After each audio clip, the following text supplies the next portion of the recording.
The newest hammer we've got is an ultralight hammer. It's got a even bigger hole in it to speed up lock time even more. It's got a relocated strap pin hole to more within Gold Cup specification. It lessens the amount of power that the hammer spring gives to it. And then it's also got a narrow half-cock notch. That way, if your hammer failed to half-cock, you won't damage your sear nose and ruin your trigger job. Is this one cast or? This is a fully machined part out of tool steel. And that's the best part we have right now. So that's the top of the line hammer. Yeah, that's the top of the line hammer. How do these work in relation to the sear? Okay, one problem we run into, or we used to run into, is people would call in and say that they thought their hammer was too short. Whenever they drop an older commander style hammer in it, it wouldn't cock whenever you'd cock the slide back. And I've got one right here that's I just dropped into it a while ago, and it's an older hammer that we use. And if you notice, whenever you cock the slide back and let go of it, it follows the slide back down. And we've had a few calls about that, and we thought we'd just clear it up for people. If you have one that's like that, there's not any problem at all with the part itself. It was oversized in the hammer hook area. I know it was made by design, so Right. that would give a gunsmith. Right, it allowed for more room and extra fitting to allow for the overcocking of it. Now your overcocking, when the hammer or when the slide comes back and pulls the hammer back, if it's overcocking, it'll push it quite a ways back, and when it comes back forward, your hammer hits your sear, rams your sear real hard. That over a course of time will destroy your trigger job. If it's like that, and the extra material was there, so you could fit and have just the bare minimum amount of overcocking on it. Now this hammer here, when you push it all the way back with the slide, it's not engaged into the hooks right now. But you can take your thumb, just barely pull the hammer back.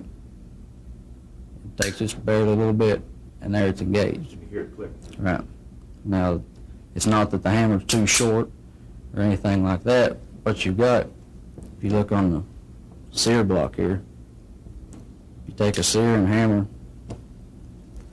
what it's doing when it's not cocking is it's getting to about right there as far as the slide's letting the hammer go back. Okay, if you removed extra material from the front of your hammer hooks, in this area right here, if you move this face back towards the back of it, you'd end up with it dropping, with your sear dropping in like it should. And you're talking just a little bit of material. Yeah, very little amount. Just a couple of file Yeah, marks. some of them might be worse than others. All guns vary, and most of the time, they'll drop in anyway. But they are, a little bit oversized, or used to be oversized, just for that reason. But now, on all of our current production, we've kind of phased out the thicker, hammer hooks and everything. So, now you shouldn't run into any problems like that. All of our hammers should basically drop in and work like they are. Okay, so for the current production models, you really just need a little fine adjustment then. Right, just polishing of what you've already got. Okay, I've got a investment cast hammer here, which is the standard number 9 hammer. This one is the newest ultralight that's fully machined from tool steel. Now, as far as trigger jobs go and the quality of the trigger job you'll get just as good a trigger job out of a cast hammer as you will out of the tool steel hammer that's been fully machined. I've never noticed any difference in how long they last or anything like that, So one part's just as good as the other when it comes to the trigger pull aspects of it. And you've probably done thousands of trigger jobs. Yeah, I've been doing it for 7 or 8 years. So we've been using these longer, than we have these. But as far as your trigger pull, if you know what you're doing, you can come up with the exact same thing. This just gains you more, and gaining a lighter trigger pull with the relocated strut pin hole, and makes it a little easier actually to do a trigger job. But you can get the exact same effect out of this hammer here.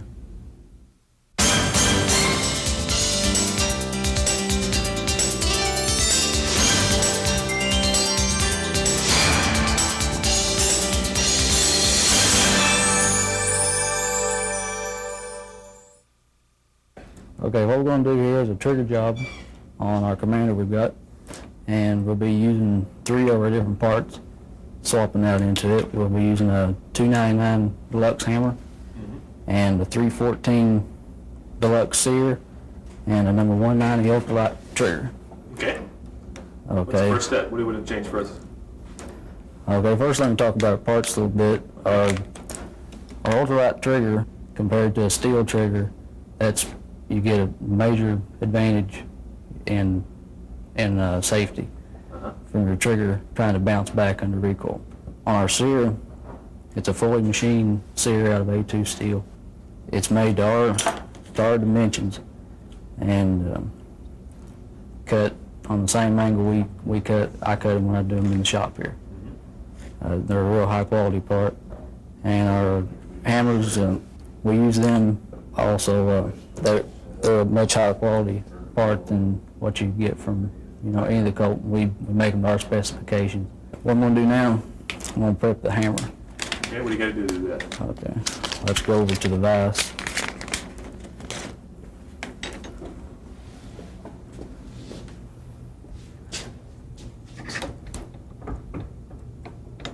You want to just snug it up in there, not very hard, because you could break it.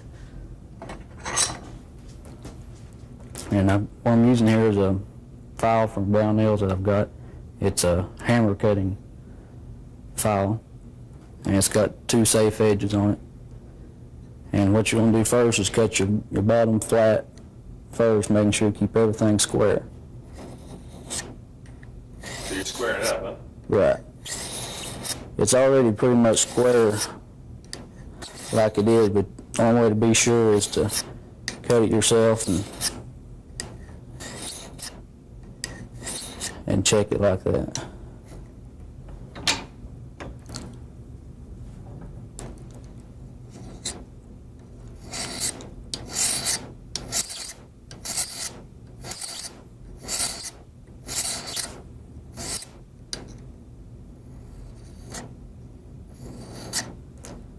And then you'll want to cut the face of the hooks right back here to make the corner square.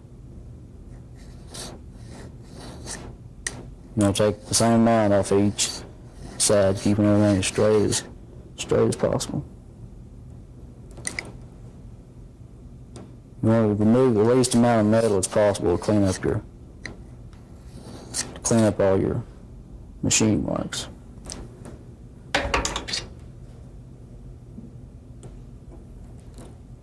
And then after you get that cut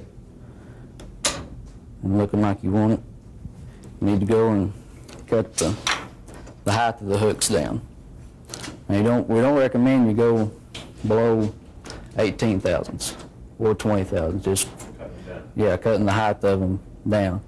You get into a lot of safety problems if you go any lower than that. Okay. So first thing you need to do, they usually come a little bit taller to give you plenty of material to work with. And we'll cut them. Some people, you could use a feeler gauge to lay on top of it to cut them, but you can eyeball it too. Cut both those at the same time, right? Right. You gotta be sure you keep both of them the exact same height.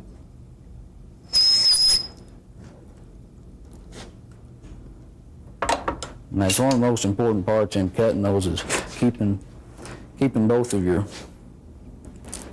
hooks at the exact same height. If you don't, you'll end up with trigger creep. You know, if they're not the same height, you'll almost always get trigger creep. And How do you measure it too? What if the guy was at home doing this? How would he know that it is 18 thousandths? you could use a feeler gauge Yeah. just to lay on top of it, and you know, you could actually cut down to it. After you get that done, it's a good idea to break this back corner back here.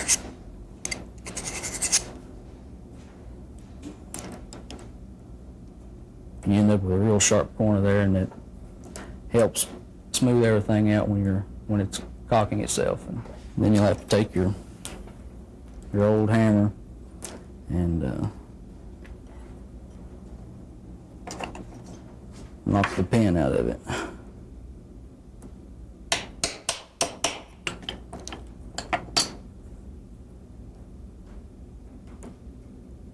And you put that pin back in. Right. With the hammer. Trying to get the strut back into it. Okay, here we've got a feeler gauge here that you can use to check the depth of your hooks. This one's a 21 thousandths gauge, and you can lay it right down on top of there and see how close you come up with, and that's right around 20 or 21 right there. And you could lay it on there and cut it down with a file, right down to it to be precise. Right down to the feeler gauge. Yeah, right down to the gauge itself.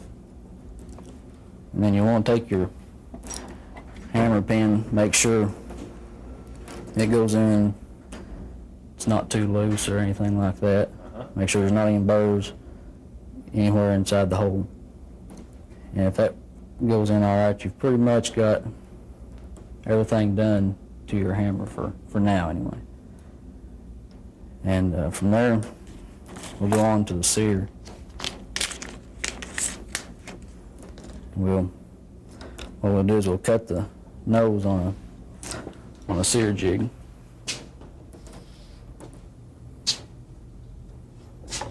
What do you got there?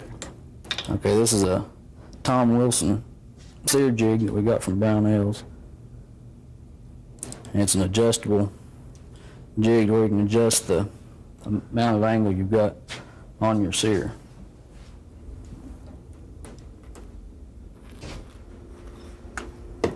And I use a medium Arkansas stone, the right size for it to cut the sear nose itself. Okay, so you just lay the sear right into that jig. Yeah, there. you lay it right in there, and it's got a set screw in the back inside of it there that adjusts how much your sear tilts in and out. So you almost really need this sear jig, huh? Yeah, it's very important. You just about got to have it. Now, as far as your angle that you use, that's kind of up to you. Right. You know, some people use more or less angle on. This is what we've come up with over the years. So there, let's see the part. Let's see how it fits in there. Well, you've got a set. Okay. You've got a set screw right there Yeah. that adjusts to adjust for the angle of it. Okay, very slowly. Okay, now where's the sear? Let me see the part. It's here. Okay, what are you doing? You're sticking it into the... Okay, it's got just a sear pin like in a gun that holds the sear in place, and then What are you trying to cut off? okay, what you're cutting is your face, Okay, just hold still right there. the face of the sear. And just a little bit, I guess, right? Yeah, it's just not very much. You're just going to make it level with that sear jig. Right, right. That keeps everything working like it should. And we use a feeler gauge in between this to keep everything going straight. Okay, now we're going to cut our sear nose, and the angle we use is basically a stock Colt sear angle. All we're doing is polishing it up, putting a higher polish on it, keeping the exact same angle that it is. And as you do your trigger job, you may need to back the angle off or give it more angle to suit the gun, to see, depending on from gun to gun what you have. So you're really not taking any metal off, you're just kind of polishing it up. Right. You're using what kind of stone there? Using a medium Arkansas stone. And I put a little bit of oil on it to make it last longer and cut better. Okay. How many times did you run over top? Just a few times.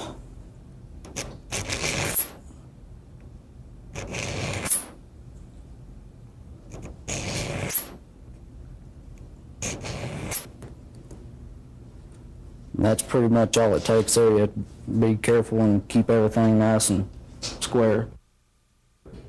Okay, I've just polished the end of the sear nose just a little bit, keeping the same basic angle that it had, which is real close to a Colt sear angle. You want to keep everything nice and level across this way. You don't want to have it too much or too less. You want to be able to get good contact between the sear and the hammer hooks. You've got a real sharp edge like on the bottom side. Yeah, it's similar to a burr, and it's you need to take that off to get good contact with your sear and your hammer. We just take a number 2 cut pillar file that's wide enough to cut it. We stay with this angle here, which is basically flat with the bottom part right here. And we just cut a small flat on the bottom of that to even everything up. Usually doesn't take very much. And that's something that you can vary too while you do the trigger job. You can cut more off of it if you need to. Depends on how it feels. Yeah, depending on how it feels. That has something to do with how it breaks, how the trigger breaks. And then I take a pretty fine polishing stick and polish that bottom flat where I've cut it with a file.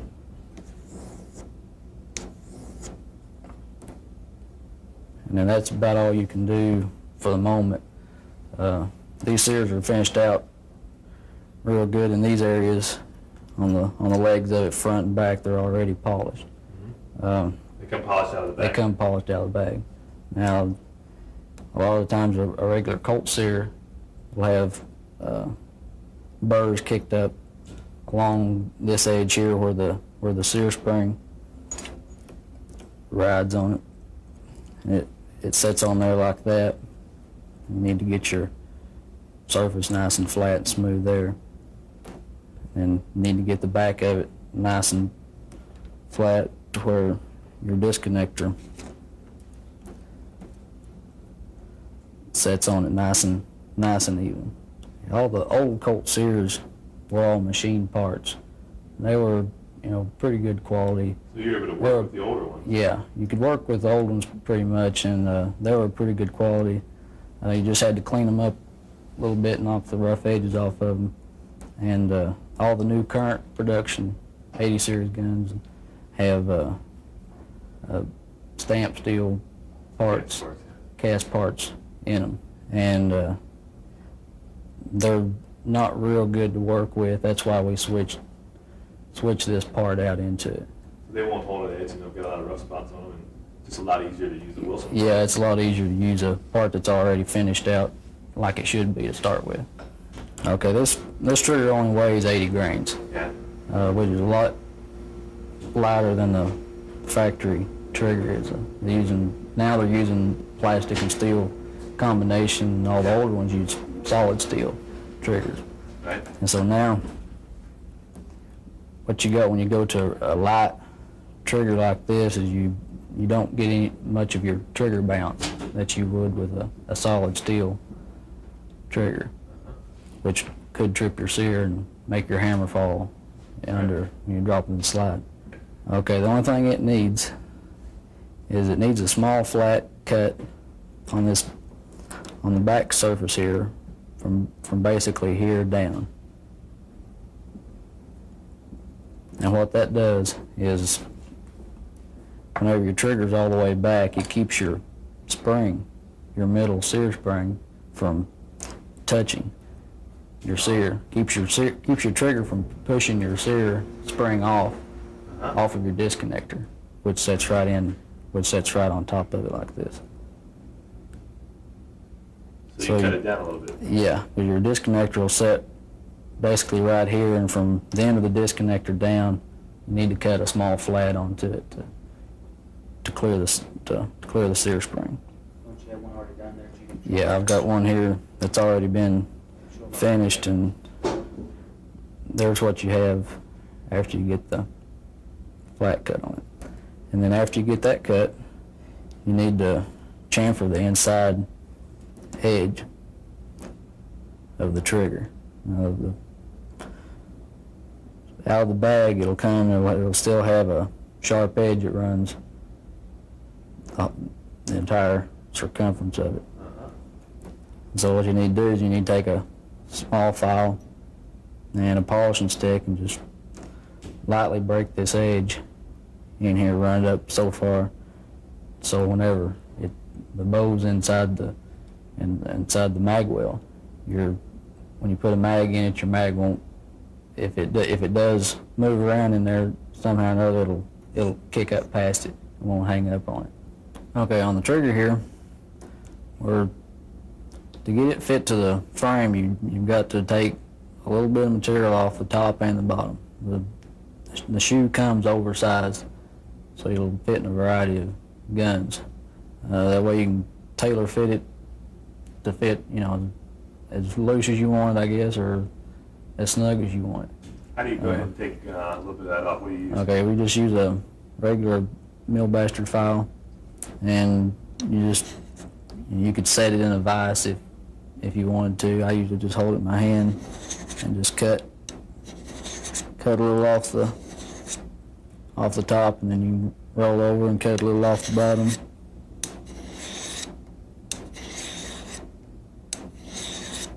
And then you can put it back in the frame and check it, and if it still doesn't go in all the way, you can remove a little bit more, but you want to remove the same off the top and the bottom. Okay, so you want to make sure you're even on both sides. Right. Take the same amount of strokes off of each. And when it fits, should it fit tight, or should it be kind of, should it just drop in, or should you kind of have to force it in a little bit? It should drop in, but you should have just virtually no up and down play in it. If you get everything fit just right, it'll just drop in from the top, but it won't have any noticeable up and down play in it. If you turn it upside down, will it drop out? Yeah. Yeah, if you took too much off, you'd end up with a lot of excess play up and down, and that makes your trigger feel really bad. It's got a lot to do. Yeah, it's got a lot to do with how the trigger feels. A Colt trigger, just a stock trigger, has a lot of up and down play in it. The idea on everything is to keep everything in line with everything, and everything square to everything, and keeping that from moving up and down as much as possible just helps, in the reliability and the complete workings of the trigger. Okay, and one other thing you might watch for after you get the trigger fit into it, making sure the bow isn't bent too far in. If it's bent too far in, it'll stick out into the mag well, where you'll have it catching on the magazine. You don't want to have it sticking out their end all. When it fits up right, it should lay completely flush with the sides. Yeah, the stirrup itself, you want to make sure it doesn't stick out into the frame. And if it did, would you bend it in or bend it out? If it did, you could spread the sides back out. Being real careful with it, because they're easy to bend. Once you get it right, it shouldn't ever have any trouble with it after that. Okay. And then from there we can go on to the prepping the disconnector. And I've got one that's finished here and one that's not. Are these both Wilson parts? These are the factory Colt parts. Okay, the first thing you need to do is to remove your disconnector is cast in all the new guns. Some of your old Colts have got machine parts like the Sears are. The newer ones have got cast parts in there that will have casting ridges and stuff. Just like that line right there you pointed out. Right, yeah. You can feel it. And they'll have them up on top. They'll basically run the complete length of the disconnector, right over the top and down the other side. And what you need to do is, on this surface here, you need to polish this out. It may take a file to get the worst part out. And then once you get the worst of it out, you can just take a polishing stick and polish it till it's nice and flat and nice and smooth. You don't want to remove any more material than you have to. Right, so you really just kind of polishing out the burrs and Right. the ridges. Right. And then after you do that, you've got a corner right here on the stock disconnector. You can see it. That corner there could possibly stick out into the mag well when it sets in the gun. To prevent anything like that happening, any problems with it interfering with anything, we usually just round this corner off a little bit. You don't want to remove too much metal and make it too thin. Right. You want to keep the strength of it. But you just break that corner there. It doesn't take, just very little amount. You just file down with your hand in a sense, right? Right. You can do that at the same time you're polishing this flat here. And then after you get that done, you can go to this back part here. And this is the part that the spring itself lays on. And you can see the marks here from where the spring had been riding on it right there. And you want to just take a file and just remove it just as small amount as possible off of it to clean it up and just polish it out with a polishing stick. And then you have to do the same thing to the end of it. Up here you've got casting marks that run all over the top of it from one end to the other. And you want to be really careful here not to remove too much material, especially off of the top of it. Now where's that resting again? This would sit right inside this disconnector slot here. You can see right there where the disconnector rides in it right there. And if you get it too short, it won't disconnect right. Great. And Good. So now overall, once it's done, what do you do from there? once you get everything polished on it and everything, then you just keep moving on to different parts. Like this is 80 series gun here. It's a good idea on the 80 series levers to take and polish the sides of them just a little bit in case they have any kind of burrs or anything kicked up on them. That's just a pretty simple polishing stick, and you're just kind of Right, just rubbing it over the top of it and just clean it up a little and bit. just right? clean it up and smooth things out.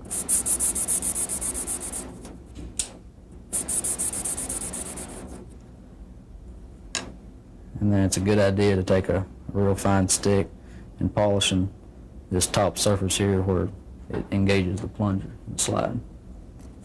You don't want to remove any metal, but just clean up any imperfections it might have. And that gets those ready. So we can go to the spring now. What's usually the case with these springs? What seems to be the problem from the factory? They put a lot of tension on them from the factory for reliability reasons and things. It's got a lot of arc in each of the springs.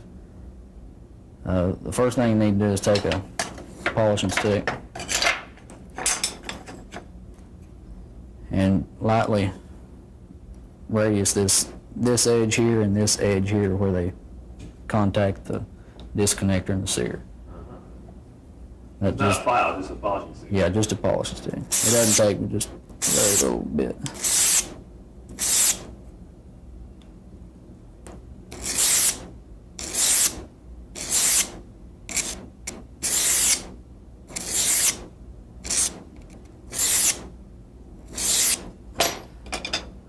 And you just break that edge there. And then what you need to do is to adjust your spring. Now, it's got a lot of tension on it like it is. You want to be careful not to take too much off. Too much of the tension off. Especially at first, because then you can adjust your spring tension later on when you're doing the trigger job and adjusting the poundage and everything. But you'll need to support it down here with your thumb or something, and then you can just put a slight arc back into the spring where it's backed off quite a bit. You're bending it backwards. Yeah, bending, letting tension off of it. Right. And you adjust a little bit off of there, and sometimes you need to take a little bit off of your trigger return. Now your middle spring is your trigger return, and this spring here is the sear spring. What's the third one there on the end? Okay, this one is for the grip safety. Okay. Your grip safety comes down on this, and it's what keeps your grip safety pushed out. Right. And when you get adjusted, it'll look basically like that. It'll have about that much arc to it, but you can fool around with that a little bit more after you get to working on the trigger, because you usually have to adjust them even more after that. And from there, your original mainspring is heavier than we sell a 19-pound reduced power mainspring, and we'll switch the spring on it completely out. What's the advantage of going from a heavier to the 19-pounder that Wilson sells? It'll reduce your trigger pull quite a bit. It makes your gun a little easier to cycle. It doesn't have near as much tension on it when the slide comes back. And you shouldn't ever have any trouble with reliability of it either. As far as as long as you've got good ammo, you shouldn't have any trouble at all with it misfiring. Let me just replace the spring. These springs here are still plenty strong enough. Sometimes you can go down to 15, 16 pound on your spring and still have reliable ignition. But this gives you, plenty of safe margin there. Okay, so you're just basically swapping that spring straight out. Right, we'll just replace the spring as it is. Anytime you're compressing a spring like that, you need to put your safety glasses on in case it gets away from you. Okay. And being careful to push it down in there. You might want to put it in a vise to hold it more solid if you need to. And once you get that in there, everything's ready now to be dropped into the frame. So you want to assemble it back together, then Right. what are you going to do from there? Just start testing the trigger pull? Right, we'll adjust the take-up in it, the over-travel, making sure the half-cock notch functions like it should. Working on the spring tension and, making sure it's completely safe.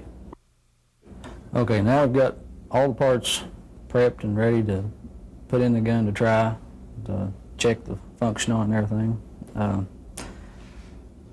we can just start putting the gun back together. Start with the slide.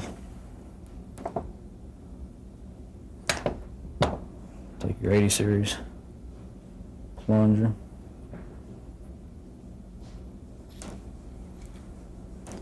Now if your 80 series plunger doesn't want to travel up and down in the slide in its hole very smooth, you'll need to take it back out and remove burrs inside of it, or On the plunger itself?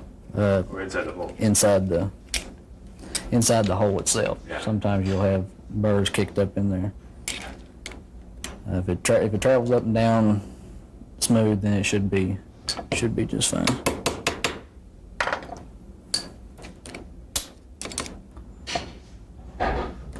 Take some lube, put it in there. You put a little bit of lube in there to kind of... Yeah, kind of smooth everything up.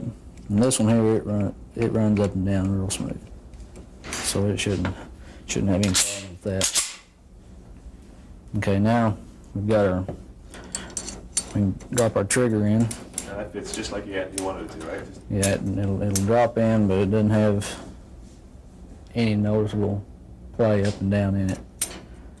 You may have to go back later and remove a little bit more after you've used it some. It may, try to gall a little bit inside there.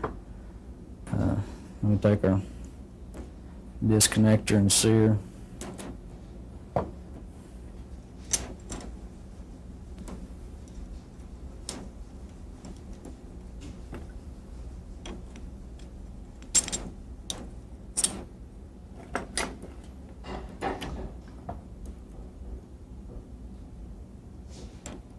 Remember to put your 80 series parts back in there. Slower, so Mm. we can get you. Okay. Then I'm usually going fast. And put our other 80 series part in. Drop our hammer in there.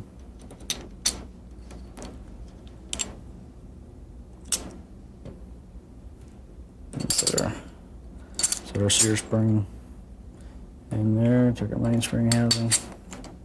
Slide it up.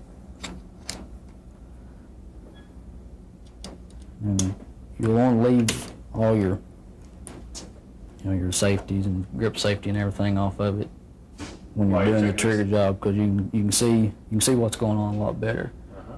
In case you have a problem with it.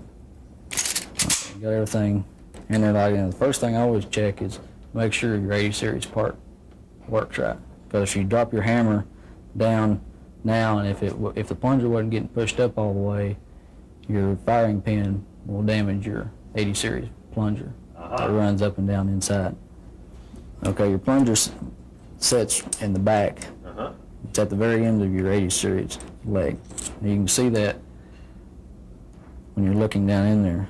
And the way to check it is to take the take-up out of your trigger and see if your plunger or your 80 series lever pushes your plunger up. Uh-huh. And it should, with the take-up out of it, it should run up there probably 20 thousandths, You can see at the least, yeah. movement, Right. And you need to get plenty of movement in it to make sure it functions Right. all the way. And and this one here, it pushes it up far enough out of the way to where, as far as your 80 series parts are concerned, it's safe to go ahead and snap the gun. Okay. And the next thing I usually like to check, to see if your hammer drops into your half cock, or your hammer drops into the sear with a half cock here. Now this one here, if it doesn't drop in all the way, right there is where it catches it at. And if you lower it in there slow, if you feel it binding on anything, on the sear, Yeah. sometimes if you don't have enough take up in it,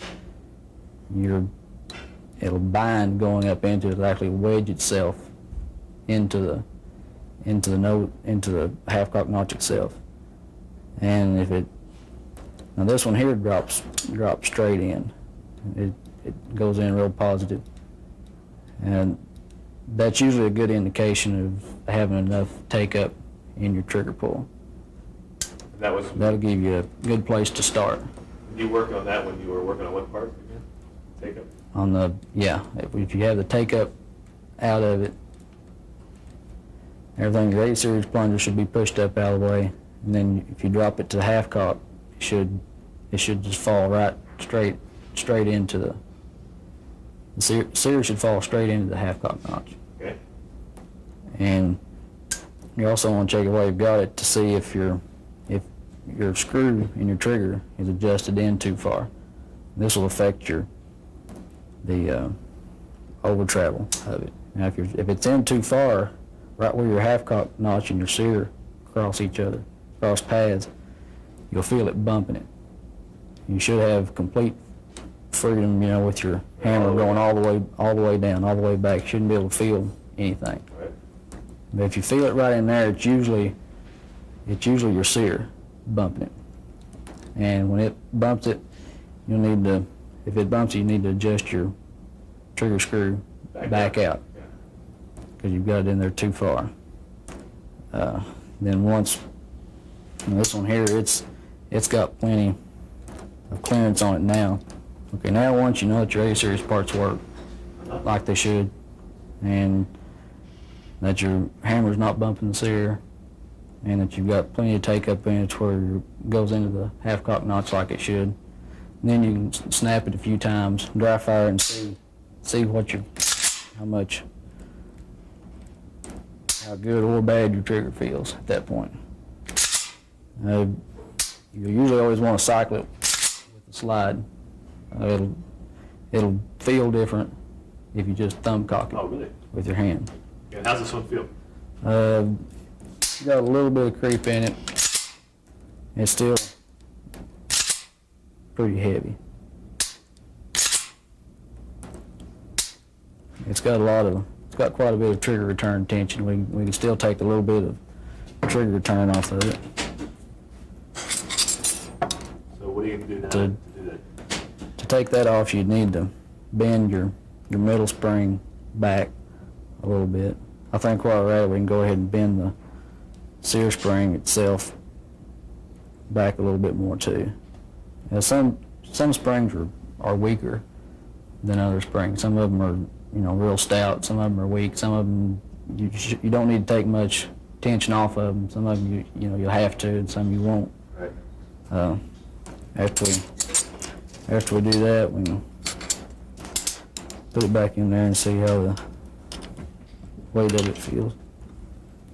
You always want to make sure you have enough trigger return tension that while you're shooting the gun it gets dirty or gets a lot of build up in it, that it'll still have enough strength to return it Bring properly. trigger back in the back. Right. Yeah, you've got to have enough trigger return tension for that. Now it's noticeably lighter now. It's still got a little bit of creep in it. What you'd want to do is, when it's got creep in it, you might, if you haven't taken a whole lot off of your hammer hooks, off of the depth of them, you might want to remove just a slight bit more there, as long as you don't drop below 18 thousandths. And once you might try that, and then you can also work with the angle of the sear. If you're having trouble getting it light enough, you might want to give it a little less angle. If you don't have enough angle to it, your hammer hooks will just slip right off of your sear, and you'll have trouble with your engagement and having the hammer follow when you drop the slide. It doesn't take very much at all to change what your trigger feels like. Very little effect on the sear nose will go a long way. Sometimes it's maybe something real slight that you might do that'll completely eliminate the creep altogether. Another thing that's real important too is that you have good contact between your sear and your hammer hooks.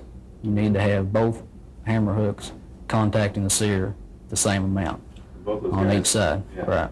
It's got to be the same Yeah. metal taking off. Right. You've got to have everything perfectly square. The same goes for the legs on the bottom of the sear. If you don't have if the legs aren't square there, you'll end up when you pull the trigger back, your sear is being pushed from one corner and not both sides at the same time, and Right. then you'll end up with it trying to creep then. Anything like that will always cause creep. The same way with your hammer hook contact. If only one side engages, then usually it'll always make it heavier. It'll make it a lot heavier than it will with two. Oh, really? It doesn't seem like Yeah. it would, but if you've got both hooks with full contact, it'll actually improve the weight of it. Okay, we're just taking the gun apart, and we're going to check the hammer hook and sear nose relationship in a Brownells hammer and sear block. Okay, I'm just checking to make sure I'm getting contact on each hook the exact same amount. You can also tell by looking at the end of the sear nose for wear marks and stuff. And this one here is just a little bit out of square, so I'll go over to the jig and square it up just a little bit and see what that does.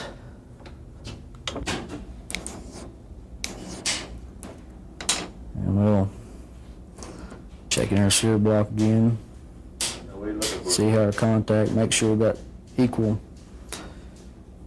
contact on the sear nose. And make sure we got good clean engagement on it. Now, when the hammer falls, show us the action. What actually happens? So you pull the trigger and Okay, when it comes out, it'll just barely break, and your trigger screw and your trigger will stop your sear right out of engagement if it's adjusted right. And when your hammer comes down, it should just barely clear the top of the sear nose. Uh-huh. And when you've got that, you've got exactly what you need to get the correct over travel and stuff. Okay, now we'll get our trigger screw put in the trigger. We'll get our over travel adjusted on it. We'll have to put it all back together now.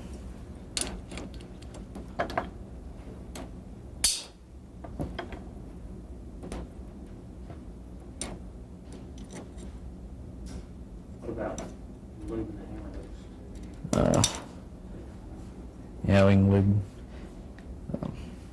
Need to be sure and lubricate everything real good so you can tell exactly what's going on.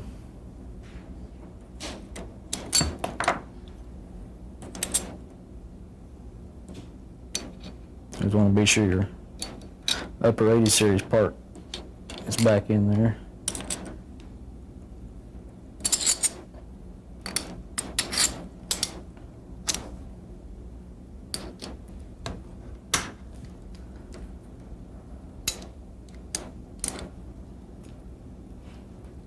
I mean, if it clears to start with, you can go start by turning your screw in a few turns,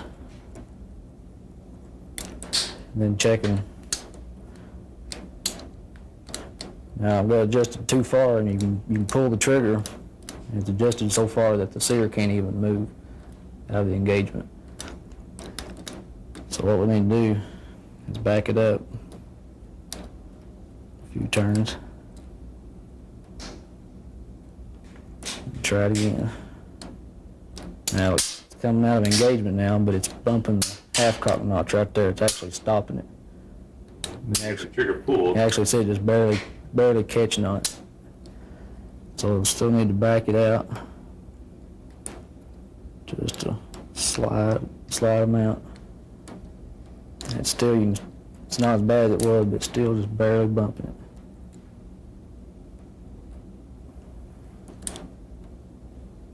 Now it's not bumping it. Can't feel it bumping at all. And at that point, if you haven't unscrewed it too much, you can play with it back and forth to make sure everything's set right. Now, if you unscrew it too much, what's the situation? What's it feel like? You'll have excessive over travel. Overdrive. Yeah, the trigger. And this way you've got the least amount of over travel as possible with everything cut like it is. At that point, oil it up real good. What kind of lube are you using there? Using Ultima Lube. Just lube all the parts up with. And you're not using too much, but you're using enough to get them all working well, right? Right. I like that syringe adapter. Can help you get in a small place. Yeah, it works real good for that.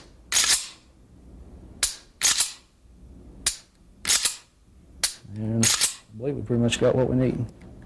Now we can check on another gun we have here on safety checks after you've had the trigger job is complete. First thing you need to do is lock the slide back on it, and as you hold the trigger forward on it, you want to drop the slide to make sure you got good engagement. And this will give you actual check between the sear nose and the hammer hooks. So the trigger, you hold the trigger down Hold the trigger forward and release the slide. and then release the slide. And what are you You looking can do that a couple of times. You're looking for the hammer to follow. If your hammer drops and you're holding the trigger forward, then you've got a hammer hook and sear nose problem. So basically what you're doing then is you're holding the trigger out. Right. Holding the trigger, keeping it from moving. Because if you checked it without holding the trigger back to start with, it could be trigger bounce, tripping the sear. And that wouldn't let you know if it was your engagement or not. And this way, if you just hold it and release it, that lets you know that you've got good, safe engagement. Good. And then after you do that, then you can check by not holding the trigger at all, just keeping your finger off of it, holding the gun fairly loose, and dropping the slide, and checking to see if your hammer drops. You don't want to do it too many times, and if it's unsafe, it'll usually let you know it fairly quick. And if you do it too many times, you end up with your hammer slamming forward on the sear nose and taking everything out of, actually ruining your trigger job That you just did. that you've just worked on. Okay. So you don't want to do that too many times. And then another thing you need to check, you need to take a dummy round or if you're out on the range, you can take a live round and put it in there and drop it down without your trigger or without your finger on the trigger. Right. And this lets you know if again it'll drop. And it feeds and works just like it should. To be perfectly safe, to have the ultimately safe trigger pull, you've got to be able to drop a live round or drop your slide down on a live round, pulling it out of the mag, and without your hammer ever falling, to make sure it's perfectly safe. And if it'll do that every time, then you've done your part right. Okay, we've got trigger weights that you can adjust. These are NRA official weights, and we can start here with, say, 3 pounds. You need to be sure you've got your grip safety depressed, or it won't fire. You need to set it right in line with the weights, right in the center of it, and slowly lift it up. Now that didn't break it there, so we'll go to put a quarter more pound on it.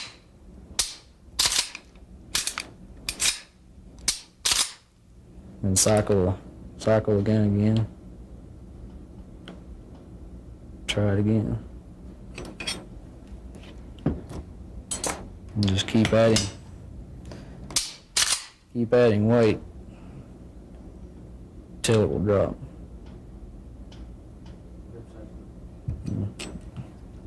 Don't forget to push your grip safety in.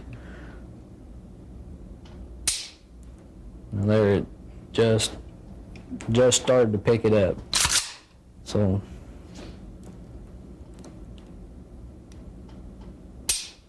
what you've got there is it'll be kind of in between a 3 1/4 and 3 1/2 pound trigger pull. Great. That's kind of where you want it to be for safety. For safety, you want to leave it, at least 3 1/4 to around 4 pounds is what we like to set them at in the shop. Unless you've done a lot of trigger work, you shouldn't be trying to set one under 3 1/2 pounds.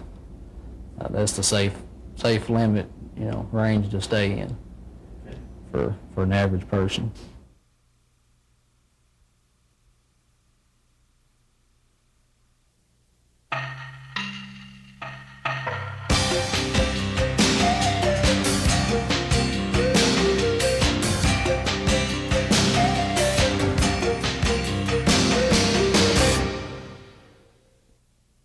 Okay, now we're going to fit an extended safety to our commander here.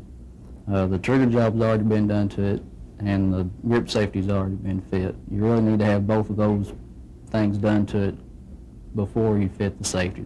The safety should basically be the last thing that you install on the gun.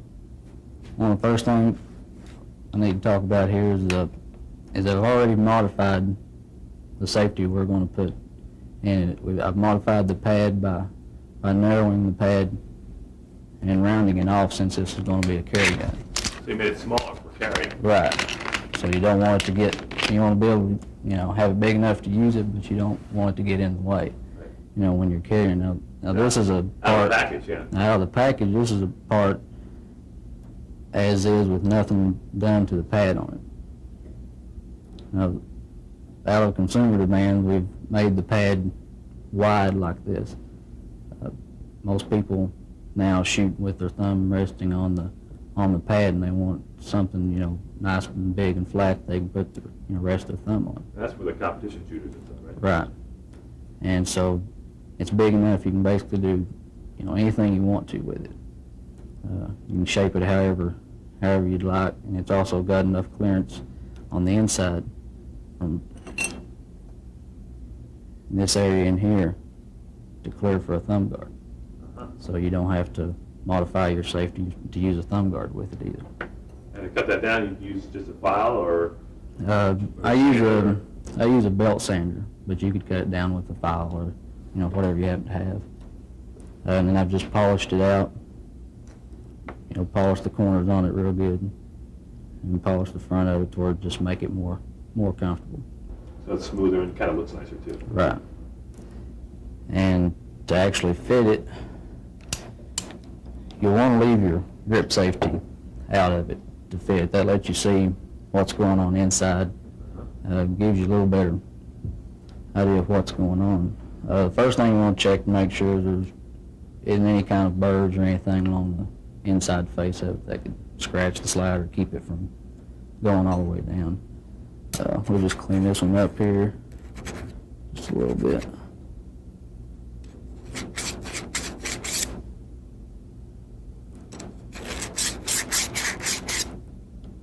And then you might want to break this inside edge right here so it won't be putting heavy scratches like this one's already got heavy scratches from the stock safety. It just rides on the frame, huh? Right, because it has a tendency to ride on it right there. So we'll just knock that corner off.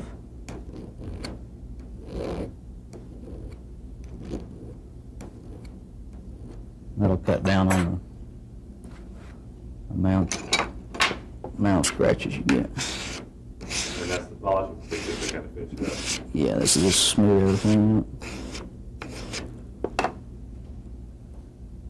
And then once you get that done, you can go ahead and set it all the way down in there.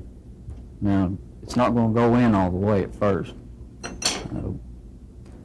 The fitting part, the actual fitting part of the safety is the pad in here. It's this part. It's this part right here. It's what has to be fit to the sear. Okay, so that rests against the sear. Right, it rests right against that flat part of the sear. You can see in there where it's laying on top of it right now. That's what actually engages the safety then. Right. And you want to cut enough material away to where it'll ride and lay right up against the sear. Right. You don't want to have any pressure on it to where it's moving it or anything, but you do want to have it to where it's laying right up against it. So you want some full contact with it. Right. You want to have as much contact as possible. Okay. The sear moving.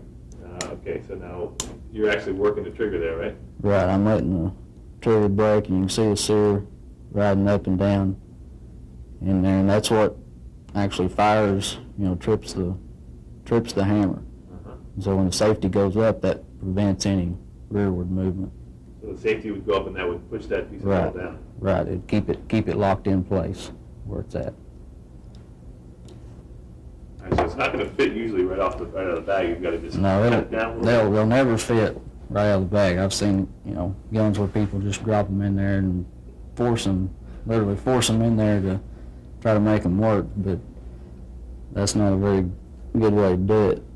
One thing you can do is usually you can work the safety back and forth, putting pressure down on it to where it rides against the sear, and that'll actually put a mark on the inside of this. So that'll give you an idea where to start filing down. It's hard to see where on this stainless part, but you can also tell by looking in there too. It's exactly how much material you need to remove. Right, but a blue part, you'd be able to see like a little scratch in the blue. Right. On a blue part, or you could put Dicom or something on there to make it show up a little better.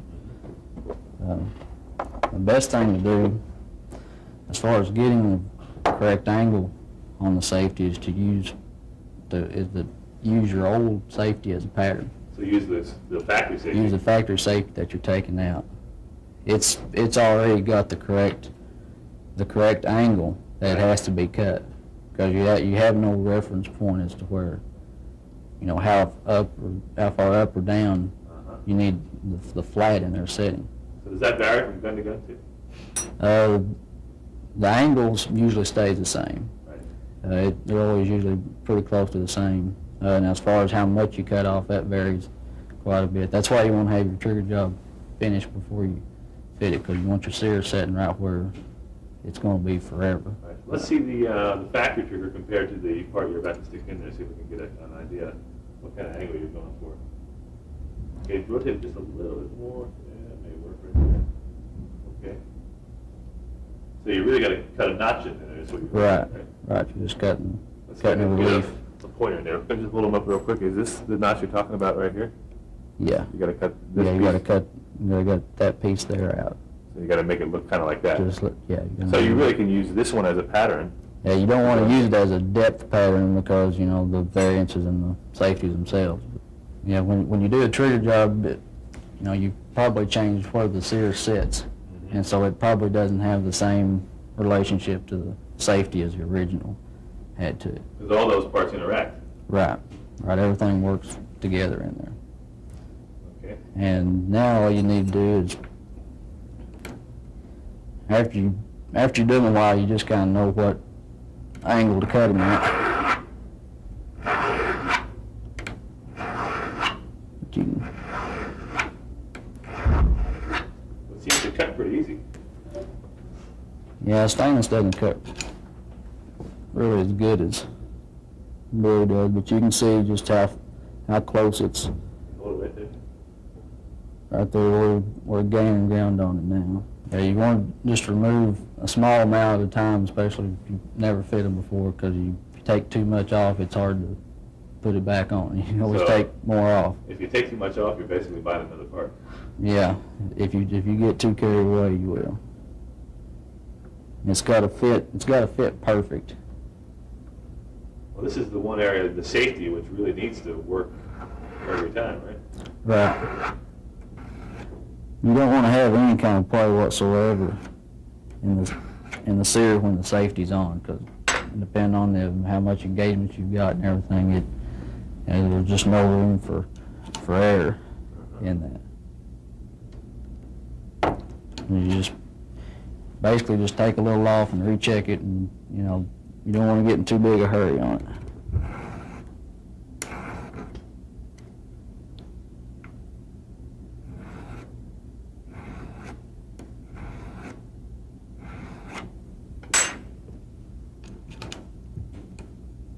Now, what are you looking for? I'm just checking to see just how much we like.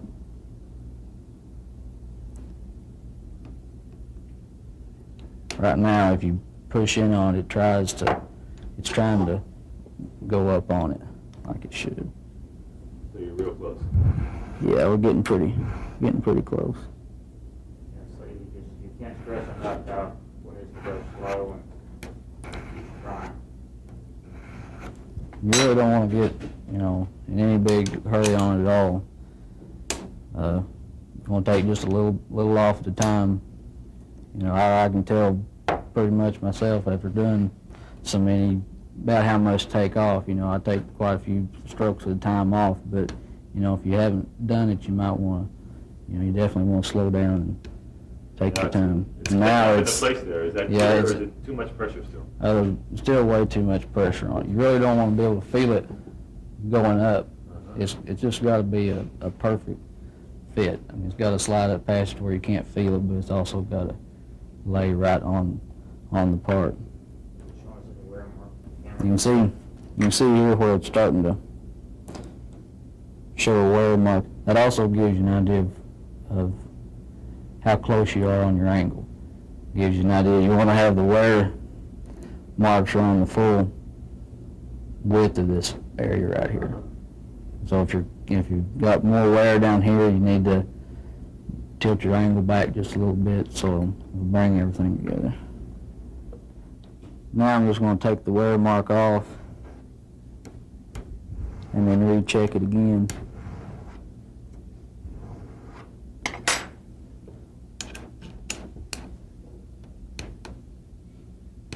And it's still, you can see it's put a wear mark right back in the same place. It's bearing down pretty heavy right there.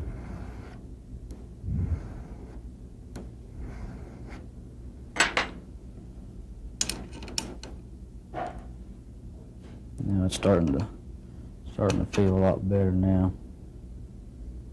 You can tell where your wear marks. You can always tell where your wear marks at.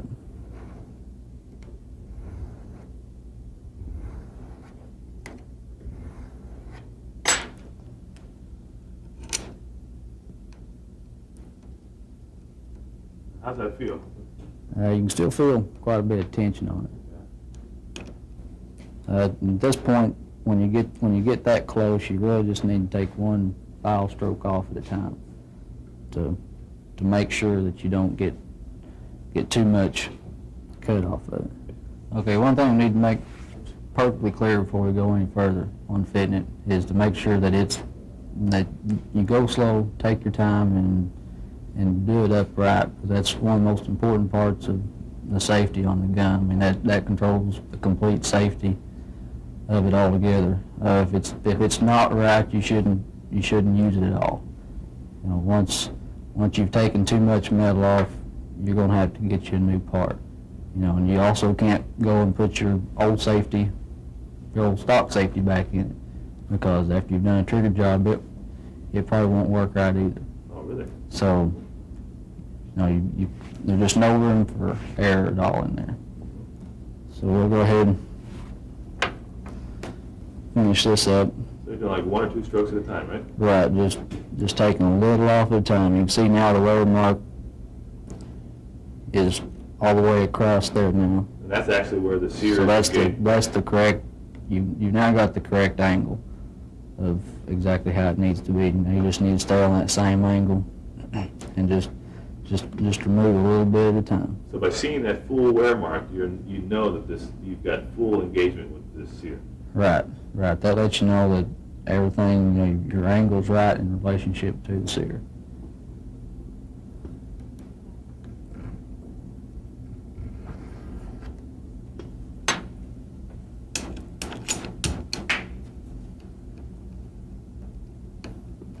And just work it up in there a few times.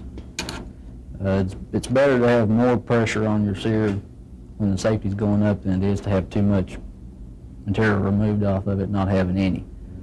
You know, it's acceptable to have a small amount of friction when the part's actually going up. You can feel it when it gets to the upper part. You can feel it trying to slide up on that part. Right. Now, is that safety going to make a positive click at some point?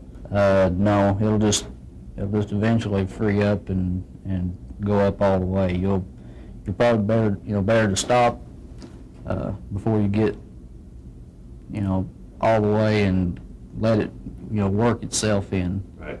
The rest of the way. Versus Now, have to flop around, yeah. Right, after you use it a while, it'll work itself in, but we still got a little bit too much pressure on it right now, so we'll go ahead and take just a little bit more off.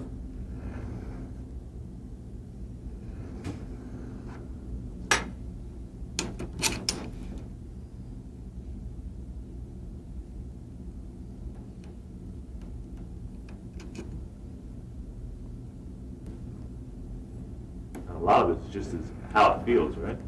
Right.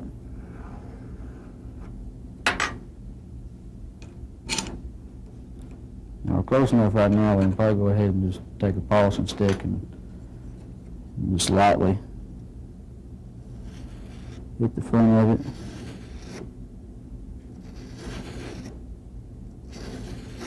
Your polishing stick will remove a little bit more too, so it'll help the way it fits. So now we've got it pretty much where we need it. You can still see it's got the contact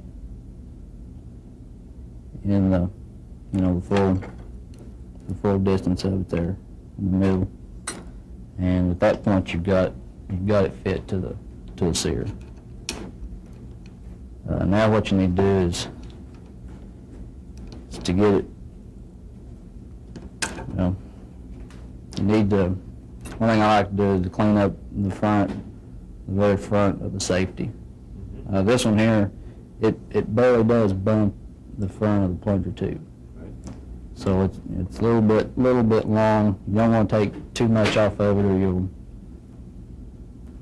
remove your detent that you've already got in it altogether. So we'll just go over to the file to the vise and remove just a little bit, just to clean up the front of it. Okay, so hold on one sec here, Jack. Now we're going to clean the face of the safety off just a little bit to remove any casting marks or anything in it. I put a towel here in the vise to protect the serrations and everything on the pad of the safety. You don't want to snug it up too hard or you'll squish it. You want to stay with the angle it's already got.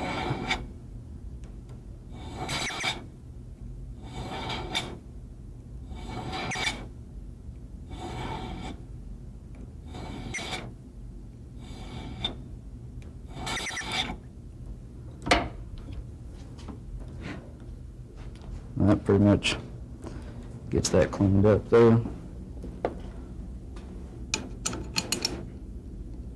Now it clears the plunger tube like it should. You can put your plunger spring assembly in there and go ahead and try, see how well it works up and down.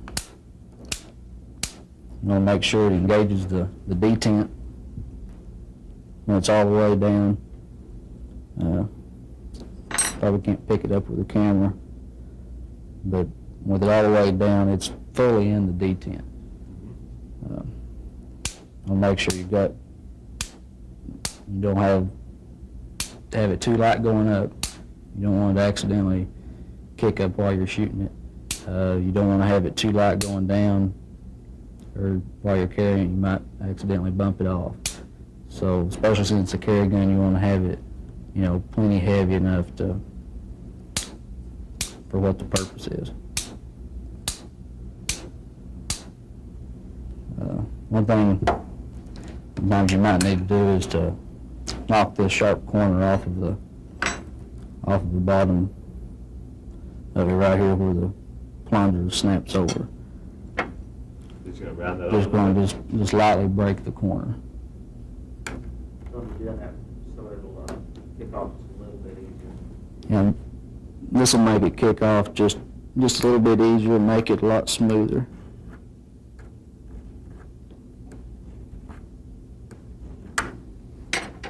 And a little bit goes a long way on this.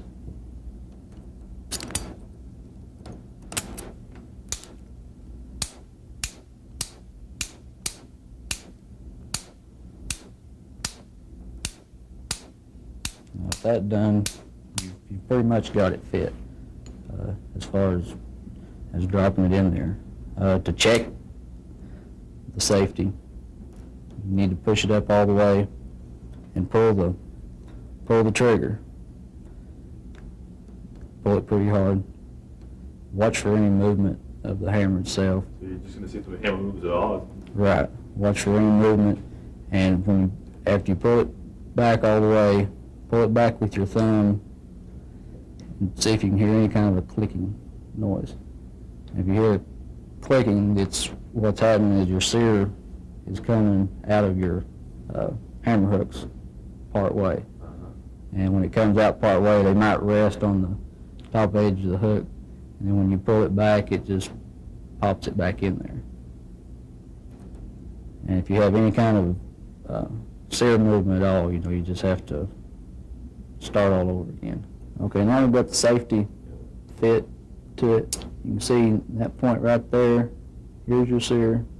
You got your safety engaging your sear. You can see you've got full contact there.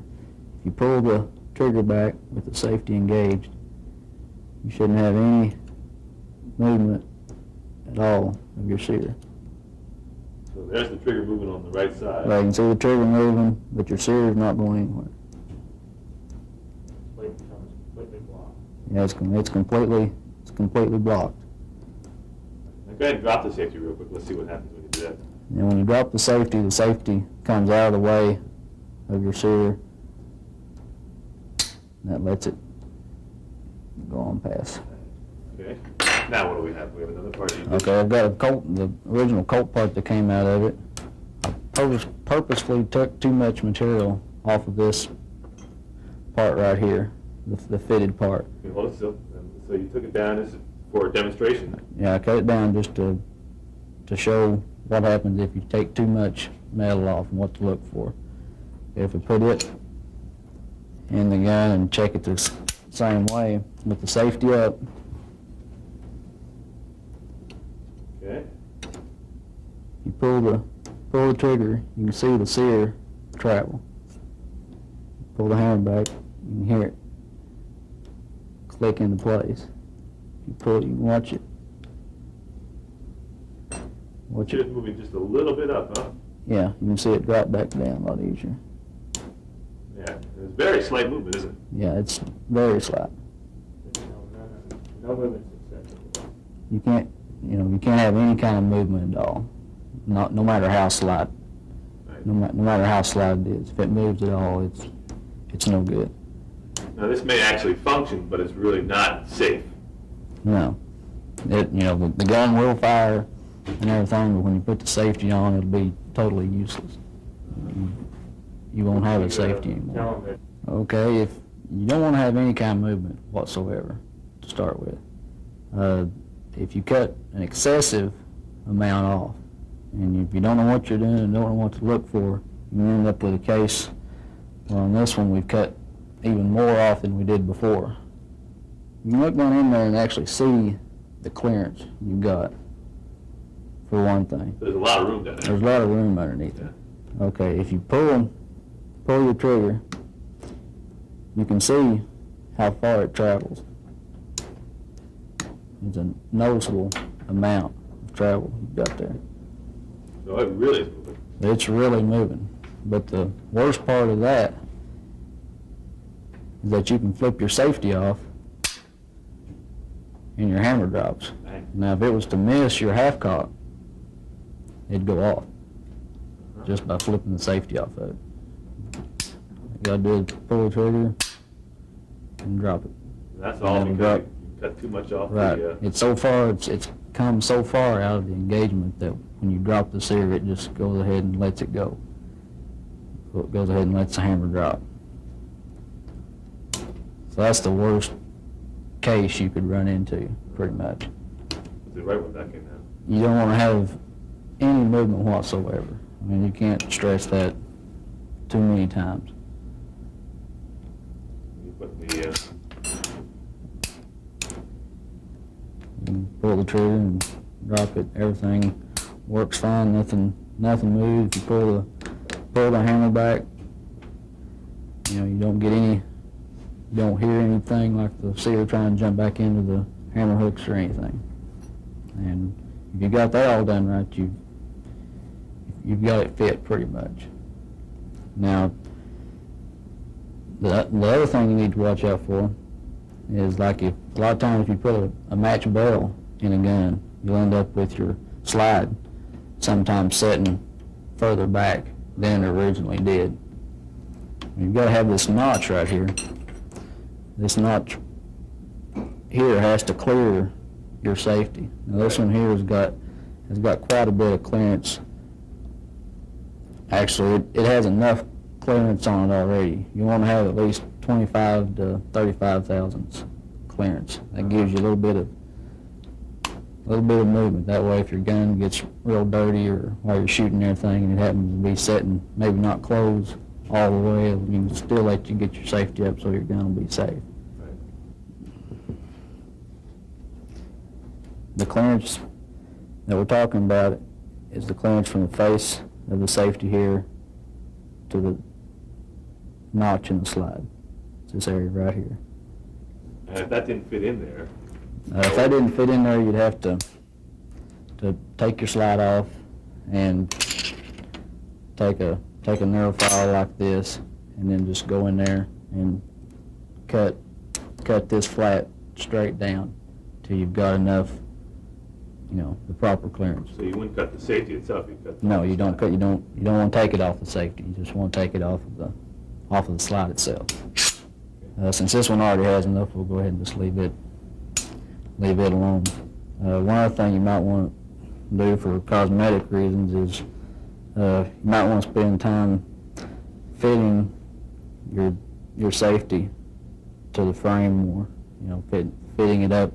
You can see the lines. This one here fits real good, to be dropped in. Right, it's pretty close, huh? It's pretty close like it What is. would you do, just file it down a little bit? Or something? Right, just take a half round file like this and just cut it out, and then you'd end up with this being thicker right in here. So you'd want to bring it all down, cut it all back down to the same thickness all the way across. You want to have the same amount of area or your width in here all the way down to the bottom. If you pull this one up a little bit, you kind of see. That's kind of what you're looking for. Yeah, that's basically what you're looking for. So you'd be cutting off the safety at that point, right? Right, at that point you'd cut off the safety, Just a and little piece of. it's kind of a matter of personal preference of how you want to look after you get the rest of it fit up. From here on it's all up to you what feels comfortable. Some people like to have a lot of cutting done on them. Like this ambi right here, you can see I've brought this corner and chamfered it back up in there, and then brought it on over the top. You've got the same thickness right down here. It's nice and thin. You don't want it real sharp, but you want that nice, and then this will fit up and follow the lines of your frame right down here. Okay, we've just fitted an extended safety to the Commander. Now I'm going to show a few differences between the ambi safety, the two-sided safety, as compared to the single-sided. There are a few little differences in fitting and things you should look out for. I've got one here that's already been fit to the gun. As far as the fitting of the pad to the sear, it's the exact same as what we just did to the extended safety. Same cut, Same cuts, everything's the same as far as that's concerned. And you just pulled that apart. Is that to screw out, or is It's that? it just snaps together. They just pop in. You want to have them pretty snug enough that the right side won't, after you use them some, won't loosen up and then be rattling around Right. some, because they can loosen up. You don't want to lock that together. Huh? No, you don't want to weld it together or anything like that, but and they fit in the exact same way as the others do. You have the exact same, like I said before, the fit to the sear is the same. Whenever you're cutting and fitting it to a sear, one thing you should do always is to put both sides in of the safety every time you check it. Oh, every time you check it. Right, because sometimes it might be pulled out a little bit different or something, and with both sides in there, that's the way it's going to be sitting in the gun when you get finished with it. And you want to have that positive And connection. you want to have the positive, you want to have the same thing every time. You don't want to, have both sides in one time and then just put the left side in, because you may come up with something completely different. Uh-huh. And then also on the ambidextrous safety, you've got this leg right here. that you have to contend with. And when you're putting your grips on, you need to have a relief cut in your grips right there to clear that when it's going up and down. It needs to have enough clearance all the way up and all the way down to. How would you cut that out, with a Dremel or something? Yeah, you can use a Dremel. We do it sometimes on a milling machine. You know, you can set them up and cut them. Do a whole bunch at a time, or just Right. But you just want to go ahead and touch out a little section so that the safety has room to work. Right. You just want to cut enough off. You know, you don't want to go cut more than necessary. Right. You may too come up with one that this leg right here actually sticks out quite a ways. Okay. This one here fits right where it should. You don't want it riding completely up against the side of the frame, but you want it pretty close where it's almost touching. So you want a little bit of clearance there. Right. You want a little bit of clearance. Make sure everything slides up and down. And if it's too far out, can you just And if it's bend too it far back? out, you can bend it back. You know, you want to be careful with it. It's a delicate part. It's real easy to bend, so you can bend it back, right where you need it. And whenever you cut your grips out, you just need to make sure that you get them cut out enough to where it's got full freedom of movement all the way up and down in there. And once you get everything cut right, as far as that's concerned, you should have it pretty much finished up then. Notice that our grips are already cut out. All of our grips, like these grips here, these are ours. They're already cut out for the ambidextrous cut. So they come out of the bag already? They come out of the bag like that, so you don't have to worry about, cutting our grips or anything. Also, before you do put the safety in, you need to remember to shorten your hammer pins and your sear pin both. These have already been shortened. You want to shorten where they're at least flush, or maybe just barely below flush, like these are. So you're shortening just by grinding them down a little bit? Right, they're just dome shaped to start with, and they won't work. You can't get this side to fit all the way up against the frame unless you cut them down. Let's see it on the other frame. Yeah. In this frame here, you can see how far they stick up. So you'd want to take them out of the gun? Right, take dial down a little them bit. out of the gun, and just you want to go slow because it's easy to take off too much, and they won't look good if you take off too much of it. You cut those You cut your down. pins down. You'll have to do that. Really, that should be the first thing you do before you try to fit it, because when you try to fit it to the sear, you need to make sure and have both sides in there. And before you do that, you've got to shorten your pins. Right. And other than that, it's basically the same way as fitting any safety. We'll pop them together real quick before it shows Okay. up. You work it with your left thumb if you're a lefty. If you're left-handed, you just work it up and down like that. Both sides should fit, right up against the frame pretty close. You want to make sure with the grip safety in there, you want to be sure you've got,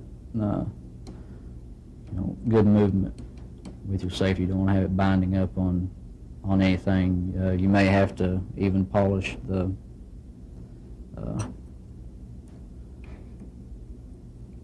these legs right here to make sure they meet up just like they should. And if you're going to fit a grip safety to it, you need to fit your grip safety with the safety you're going to put on it. And then once you get that done, you should never have to worry about that part again. Okay, now we've got to fit the grip safety to the trigger itself. We've already fit the safety to the frame back here, but we've got this leg right here that has to be fit to the trigger mechanism. And you need to have your trigger job, should come first as far as how in order of things that need to be done. You need to do your trigger job first. Then after that, you need to have this fit to the frame like it is. Then you can go ahead and fit your safety to the trigger and get that working right. And then the last thing you need to do is put your grip safety in here and fit this part to the rest of everything else. And that all of actually it ties makes the grip together. safety That makes the functional. grip safety functional. Right. And what all you need to do here is once you've got it all polished out and everything like you want it, you might want to, on this surface right here, you might want to polish it up a little bit to make sure, because that part there has to clear, has to fit in between your lower 80 series leg here and the frame. Rotate just a little bit back. Can you see it better? But That's gonna fit right into it's that going to little fit slot. right into this little slot right here. Now, all of our beaver tails now are narrowed for 80 series guns, but they'll also work in a 70 series gun. They'll interchange completely there. And this lower part of the beaver tail, this area right in here, this front surface is where it will contact the trigger, very top of it right in here. That's where it'll contact when it's blocking and doing its job like it should be. So what do we got to do to prepare that to fit in there? So we'll just start with polishing this just a little bit, make sure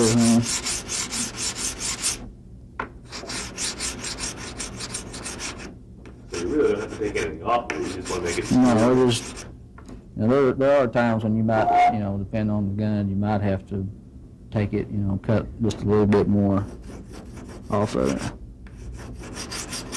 And you don't want to take the length of it, then, do you? Or just No.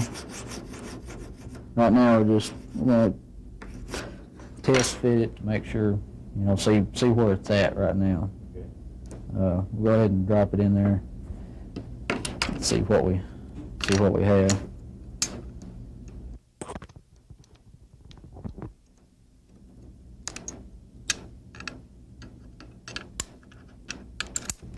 Okay, now I tried putting the safety in there. The leg of it was a little bit too wide to clear this area right here. What we need to do is remove just a little bit of thickness off of it. Just taking a fine cut file.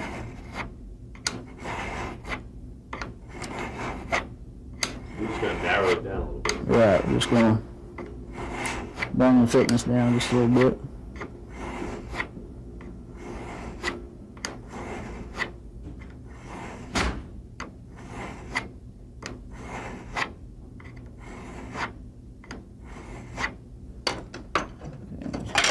Need to take another file and kind of knock any burrs off the edges.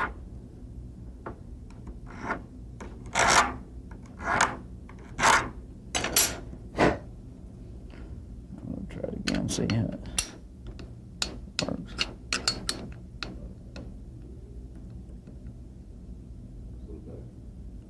Yeah.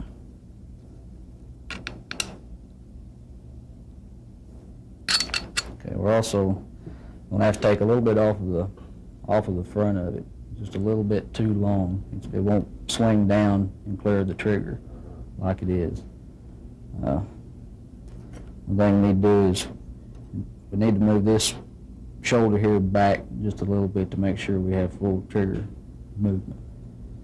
So we're working on the shoulder, the overall length. Right now we're not working on the actual length, overall length of it. Otherwise, you're just getting extra trigger travel. Yeah, we're trying to get extra trigger travel into it to make sure your trigger goes far enough back.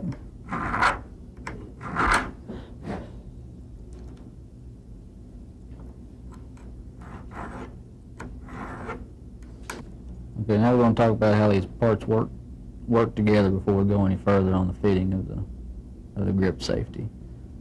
I mean, when the grip safety is actually engaged, So deep, not depressed. It's like no one's grabbing it. right, when no one's grabbing the safety, it blocks your trigger and it sets in there just like that Right. in relationship to your trigger. That's why the trigger won't come That's back. the reason your trigger won't come back. Okay, whenever you depress the safety, You actually get a grip on the when you gun. get a grip on the gun, it pulls the safety up like this, and then let your trigger travel in this area right here. And that's the travel that actually And this is, go. right, this is the travel you have whenever you're actually shooting the gun. Okay, what we run into with this gun is that this area right here is a little bit too long when everything's setting in there in order to actually come down past the trigger here to engage it. It's a little bit, it's setting like right in there right now. It needs to be able to drop down to block it. And whenever we shorten the front of this part here, we also need to lengthen this area right here and move it back some to give us more travel in our trigger. That way it doesn't act as a trigger stop. You just want to move a little bit at first to see, you know, where you get. It usually doesn't take very much, and sometimes it actually doesn't take any, but I've kind of noticed that, you know, when you have to cut the length off, you need to cut about the same amount off of this part here. Okay, your height of where this shelf right here sits is what controls when your safety engages. If this area, if this flat is moved up higher, it will actually, what it does is it takes less movement of the grip safety in for it to be working, to let the trigger travel in there. So you don't want to, you know, you really don't want to remove any material off of this flat right here, and, you know, unless you absolutely have to. That way you have, you know, full safety of it. You don't want it going off. You know, you don't want to be able to just barely move and then still be able to fire the gun. You want to have it completely depressed all the way before it'll work. So we'll go ahead and shorten the front of this. You want to stay with the angle it's got on it, because it has to set. When it sets in the gun, it has to set flat up against the trigger to get full. Oh, it is, okay. To get full blocking. Okay, so you're close. So you want it to be relatively flat. Right. You want both your back of your trigger and the front of your grip safety to set flat against each other. We'll set it back in here and see.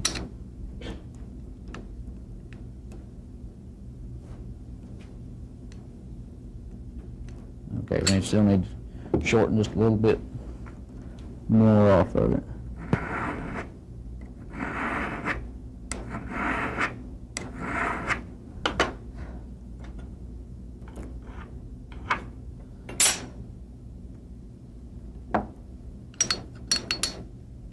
Okay, now we've got full travel.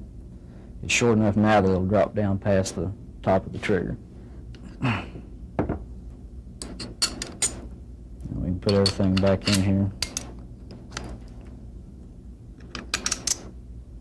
Drop the part in. And you need to put your safety back in there. Okay, now what we're running into now is that whenever I first put the safety in there, the back of the hammer is riding up against the front of the beaver tail. This is something that doesn't happen very often, but you can see right here where the back of the hammer, the radius part of the hammer is hitting that. It's keeping the grip safety from fitting up all the way against the frame and letting your safety drop in. So what would you do about that? So we'll just take a file, just cut a little bit off.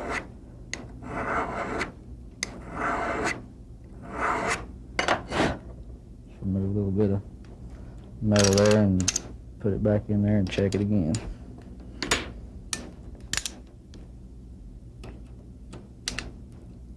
Now it's going in there better now. When I push the grip safety in, it's staying at the bottom. It's not moving free enough. So that means that the leg of the grip safety is still a little bit too wide. It's not clearing lower 80 series part. You can actually see the wear where it's riding up against it right there. Oh, let me get closer.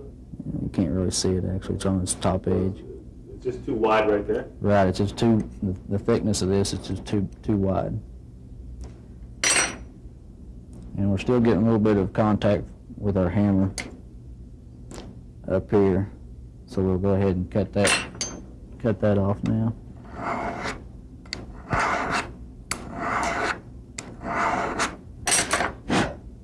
Okay, that should give us plenty on that. You want to make sure you don't get your leg too thin. Right. You just want to remove what you have to. Too thin that would make it weak, or that would... Yeah, it would tend to make it weak. It doesn't really have a whole lot of pressure on it, but it's not a good idea to get it real thin.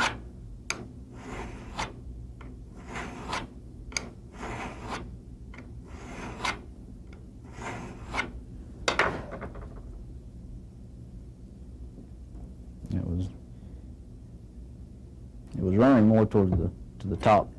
So It's a little narrower up here, and it's wider down here, so you're getting your contact on the leg at the top. now, would you file it down a little bit more at the top then, or? Well, you wouldn't really want to keep it just flat, but you might have to concentrate more, to whichever side is hitting the worst.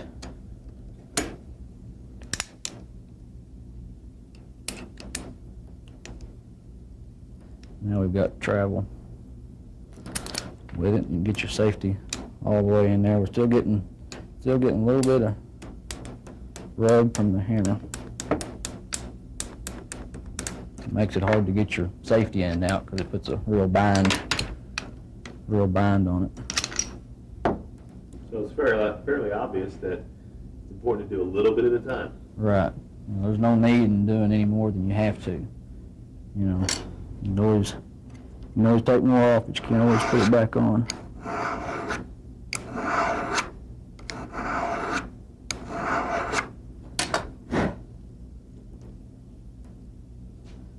We're still getting just a little bit of drag on our leg here.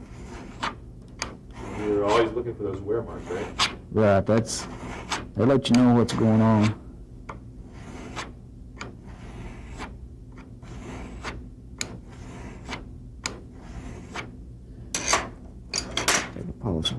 Polish that back up.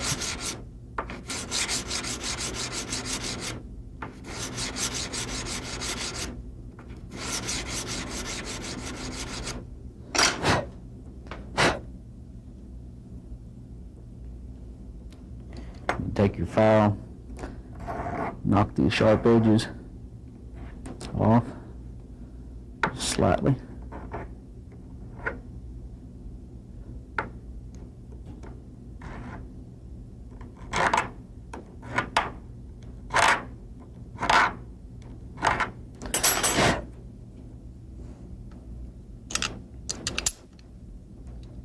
Should be real close this time.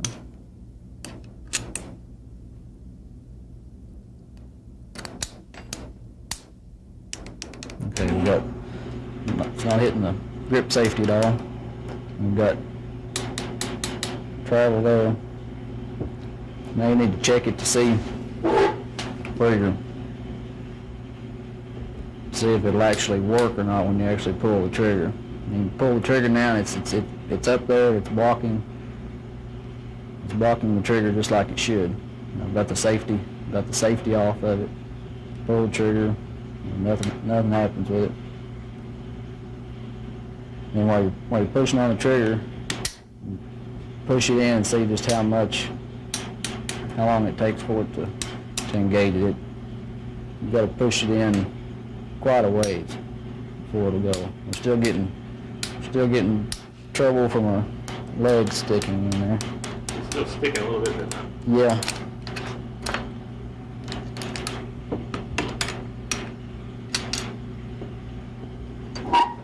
You see a definite wear mark right there where it's... I'm going to get closer to that wear mark real quick. So, point it out. right there, huh? Right, it's dragging. Can you angle it toward me a little bit? Yeah, I'll get it right there. Good, hold on. And that's what's dragging on right there. Okay, it's where that's dragging at is on this lower 80 series lever here. Now to a point they'll float back and forth in there a little bit like that one. Will move back and forth quite a ways. And it may always leave a wear mark on it. But as long as you've got your travel in there and it doesn't interfere with your trigger pull or anything like that, it should be fine. So now it's preventing the safety from working like it should, so go ahead and cut.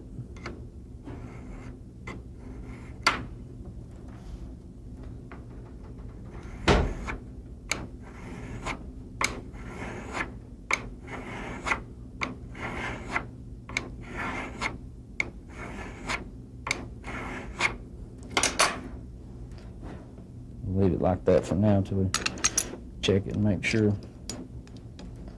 it's working all right.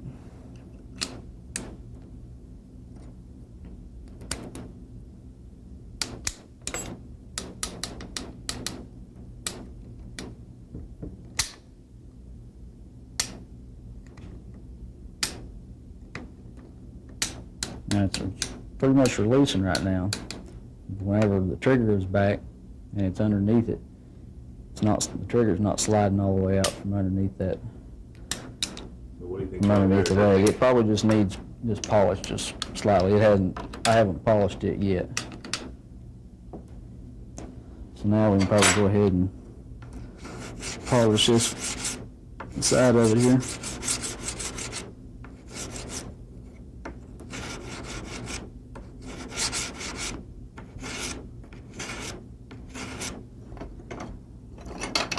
Knock the sharp edges off of it.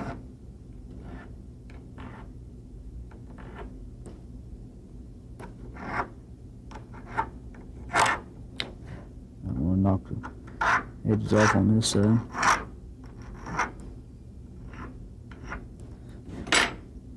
And then just take just the edge of the polishing stick. You can polish this flat, a little surface right there. That's where your trigger is riding when it's trying to get out from under it, because your grip safety's got spring tension on it, trying to keep it pushed down all the time. And this has got to slide out from under it. So that's where it's hanging up. That's what's keeping it from coming up. It's just a little bit rough. Just take your polishing stick. Just hit it a few strokes there, and I guess it's important that that's smooth so it doesn't get caught on the little... right. You want it to operate as smooth as possible. At the same time, you don't want to remove too much off of it to limit your engagement on it. Now you've got it. Release the trigger. It's coming, sliding right out from under, nice and smooth. Your safety goes down. Works free.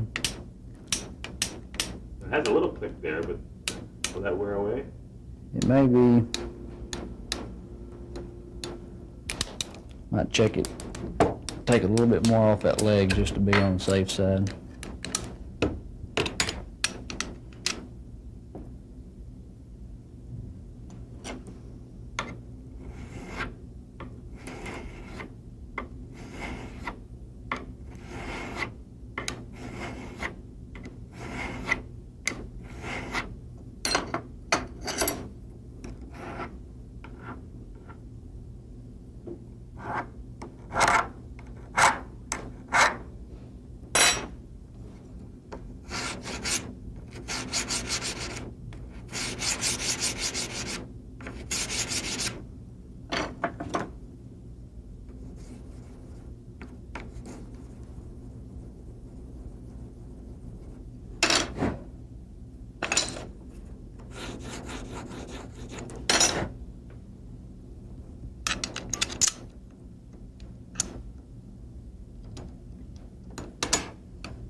Put a little oil in it.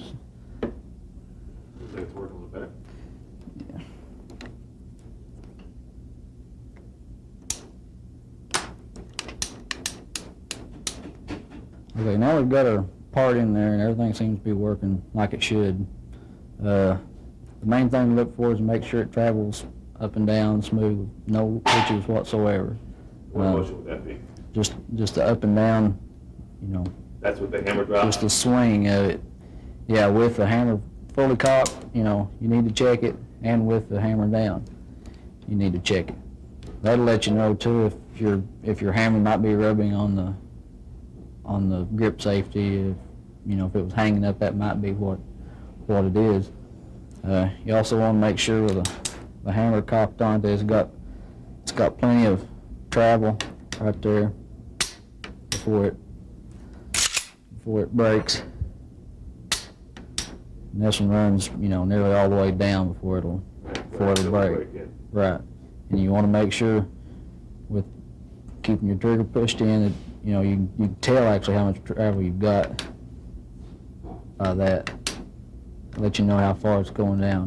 You want to make sure your trigger slides out from underneath it smooth, you know, no hang-ups or anything.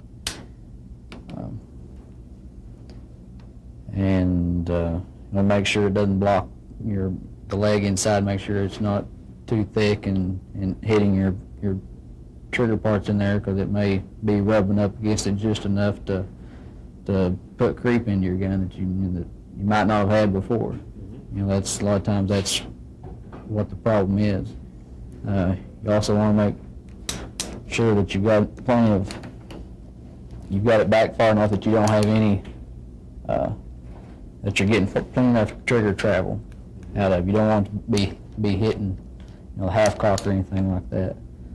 And if it's not getting enough travel, it'll act like a trigger.